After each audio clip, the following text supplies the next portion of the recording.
Olá, eu sou Nucássia Araújo, sou professora da Universidade Estadual do Ceará, no Brasil. Estou aqui nessa mesa da LAB para falar de tecnologia digital e linguagem, né, com um tema que é um tema que eu venho desenvolvendo em minhas pesquisas, que é a curadoria digital. E eu vou falar especificamente sobre curadoria digital como um novo letramento na escola, movimentos curatoriais como conteúdo de aulas de leitura. Então, na apresentação, eu vou falar um pouco do que é curadoria, depois do que é curadoria em linguística aplicada, e o que seriam os movimentos curatoriais e como é que a gente forma leitores críticos que usam movimentos de curadoria. Bom, a curadoria digital é um conceito que começa nas artes, né? E que lá nas artes ele diz respeito à seleção, à organização de obras de arte e à exposição de obras. Esse conceito evoluiu nas artes também para um aspecto que eu vou chamar a atenção, sobre o qual eu vou falar aqui, que é a curadoria crítica. O curador ele faz um movimento também de crítica na hora em que ele escolhe, seleciona aquilo que vai expor, mas vocês devem estar se perguntando o que tem a ver curadoria em arte com LA, com linguística aplicada, né? Então, esse conceito de curadoria digital em LA, eu venho trabalhando com ele, minha pesquisa com curadoria começa em 2013, quando eu nem chamava de curadoria, eu chamava de avaliação de recursos educacionais digitais, e ela diz respeito exatamente à interação na rede e a como a gente, que é professor, pode encontrar na web materiais, recursos educacionais digitais que a gente use para ensinar línguas. No meu caso, eu pesquisei com língua portuguesa, eu tenho uma aluna de doutorado que está trabalhando com língua inglesa, mas o conceito, na verdade, ele se aplica para o ensino de línguas, né? Então, essa é a definição com que eu trabalho, eu vou já explicar com mais calma as outras coisas, mas a curadoria digital em linguística aplicada, eu chamo de uma prática social emergente, que é uma prática que surge dessa interação na internet, né, dessa interação pela linguagem, na internet, dentro né, do ambiente digital, tá? E a curadoria é justamente um conjunto de ações que é, por exemplo, a ação de selecionar, de avaliar, de editorar, de formatar e de compartilhar recursos educacionais digitais. Então, o curador é um profissional que busca, na própria rede, recursos educacionais digitais, no nosso caso, para ensino de línguas, e avalia, seleciona e compartilha isso, publica isso em repositórios de recursos educacionais digitais, que eu chamo de grandes bibliotecas digitais, né, em que a gente pode encontrar esses conteúdos, em vez de estarem soltos na rede, eles estão dentro de repositórios de recursos educacionais digitais. O acréscimo que eu disse a vocês sobre curadoria crítica é que o professor, e aí eu vou começar a chamar o professor de curador a partir daqui, né? Porque, assim, o curador, ele é sempre um profissional. Se for curadoria em arte, ele é um profissional de curadoria em arte. Se for curadoria na comunicação, ele é um profissional da comunicação, um jornalista, por exemplo. Curadoria em educação, ele é um pedagogo, enfim. No nosso caso, essa curadoria seria feita por um linguista aplicado ou por um professor de línguas. Né? Então, a curadoria em si, que é essa busca, essa seleção, essa avaliação e esse compartilhamento que a gente pode fazer desses recursos que estão na rede para ensinar línguas, a gente pode acrescentar uma coisa que eu chamo de curadoria crítica em LA, que é quando o curador, ou seja, quando essa pessoa que publica, que seleciona, que avalia, que formata, né, e que publica isso, acrescenta algum comentário, alguma coisa que diga ao usuário, ao professor que vai buscar, ou ao aluno que pode achar também isso nos repositórios, eles são abertos, algo a respeito da teoria de base, né, em que foi pensado ou a partir de que foi pensado esse recurso, sobre a perspectiva de ensino, sobre os contextos em que os recursos podem ser melhor aproveitados, qualquer coisa desse tipo. Então, quando o professor, o curador, o linguista aplicado, que, por exemplo, trabalha na organização dessas grandes bibliotecas que a gente chama de repositórios, de recursos educacionais digitais, ele acrescenta algum comentário na perspectiva de ajudar o outro que está escolhendo o que usar, eu digo que acontece a curadoria crítica, né? E vocês devem estar se perguntando o que são recursos educacionais digitais. Então, os recursos educacionais digitais, eles são entidades digitais, que têm como objetivo o ensino. Eles podem nascer já no nascimento, ser para ensinar, ou eles podem ser transformados em algo para ensinar, né? Então, eu já posso, por exemplo, pensar, eu tive um aluno de doutorado que criou um jogo para ensinar ortografia de língua portuguesa. Então, ele fez um RED já pensando para ensino, né? No ensino. Mas lá também eu posso pegar como professora um filme, uma propaganda,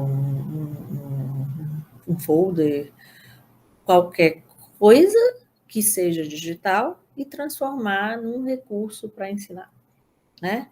Esses recursos eles são chamados de objetos de aprendizagem, de objetos digitais de aprendizagem, de recursos abertos, educacionais abertos. Então, são várias as nomeações.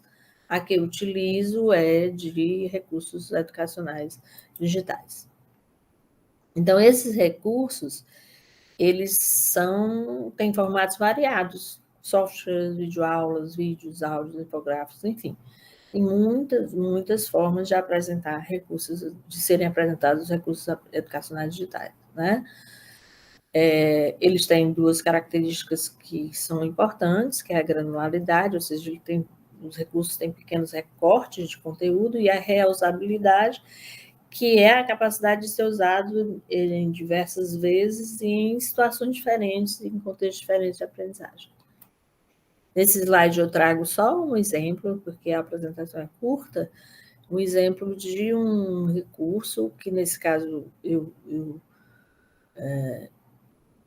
coloco como inadequado na perspectiva de curadoria crítica que eu faço, e que ele está nessa plataforma do MacReg, aqui só como exemplo para vocês verem como pode se apresentar um recurso. E aí você deve estar se perguntando o que tem a ver o que eu estou falando até aqui de curadoria, que eu estou colocando o professor como profissional que seleciona, com os alunos, com os leitores em desenvolvimento que a gente forma na escola. Então, aí é que vem a questão das tecnologias de ensino, e aqui eu boto como ensino língua portuguesa, porque eu estou me remetendo à minha pesquisa, mas, como eu já disse, isso pode ser para qualquer língua. Tá?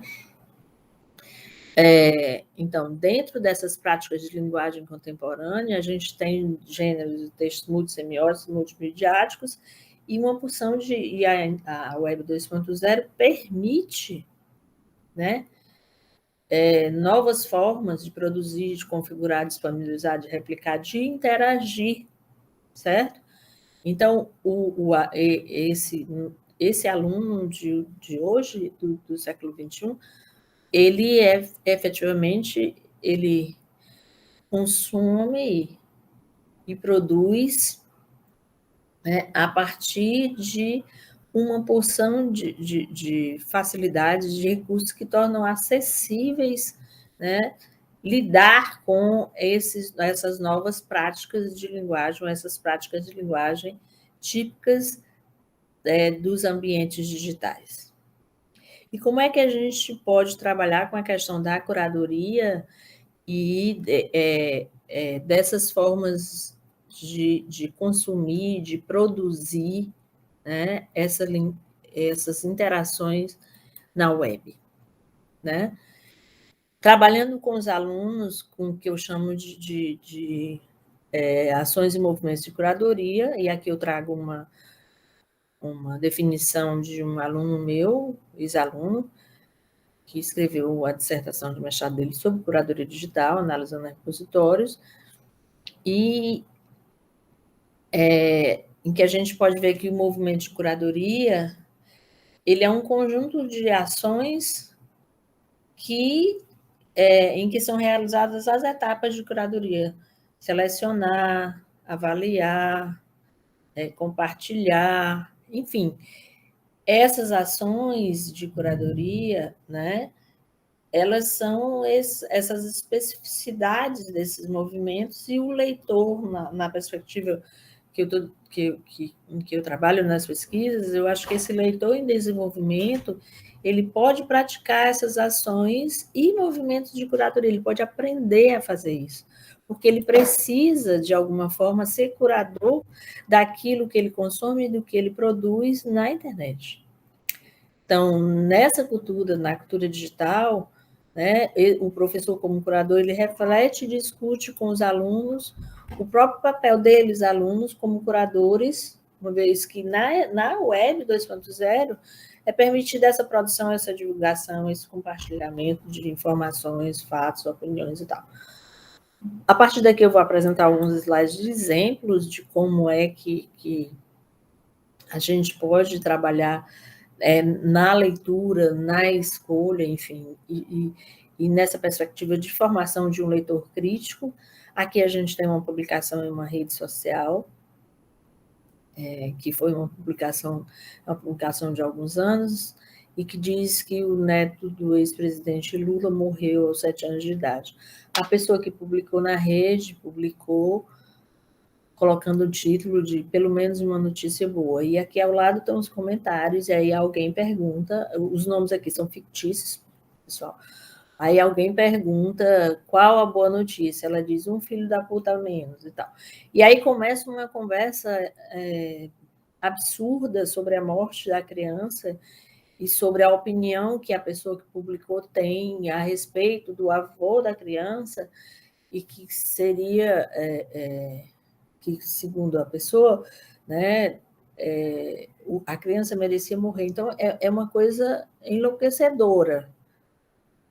E que, se a gente não trabalhar com esse desenvolvimento da leitura crítica e por exemplo, de se ver que a gente não se pode publicar qualquer coisa e dizer qualquer coisa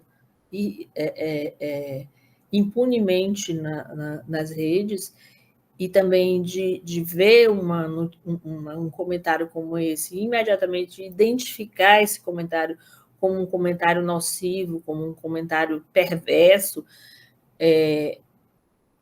Se a gente não consegue fazer isso, ou o nosso aluno não consegue desenvolver esse senso crítico nos alunos, de avaliar o que lê, como lê, e de não compartilhar, enfim, né? A gente não está efetivamente trabalhando na perspectiva de formação do leitor crítico. Então, chamar a atenção para isso e mostrar esse tipo de coisa nas redes, em que as pessoas ficam escondidas atrás, né, muitas vezes nomes fictícios, ou não aparecem cara a cara para dizer, ou não são responsabilizadas, enfim, né? É muito sério.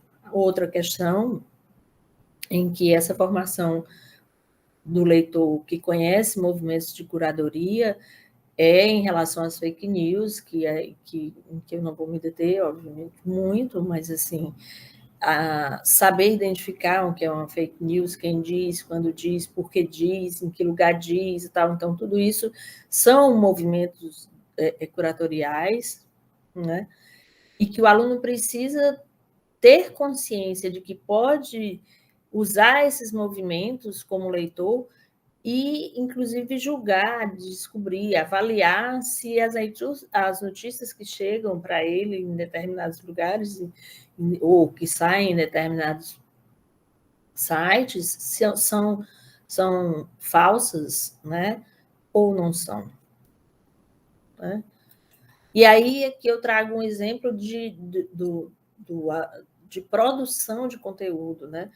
Que o aluno também produz conteúdo. Então, o que ele produz, o que ele publica, o que ele compartilha. Aqui tem um exemplo muito simples, alguém no banheiro e posta foto e tal. Então, nesse movimento também de avaliar o que eu produzo e o que eu publico. E, por último,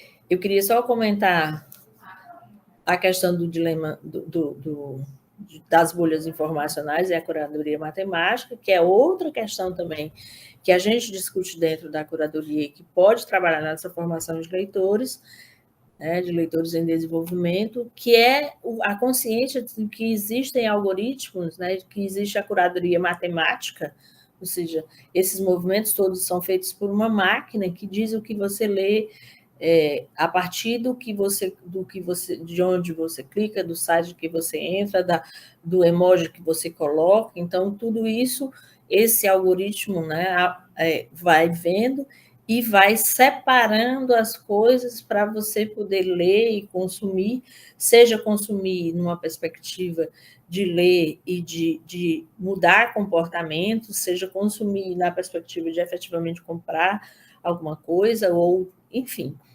Né? Então, o desenvolvimento, né, de leitores que sabem, que têm consciência desses movimentos, dessas ações de curadoria, é extremamente importante para essa interação dentro da web.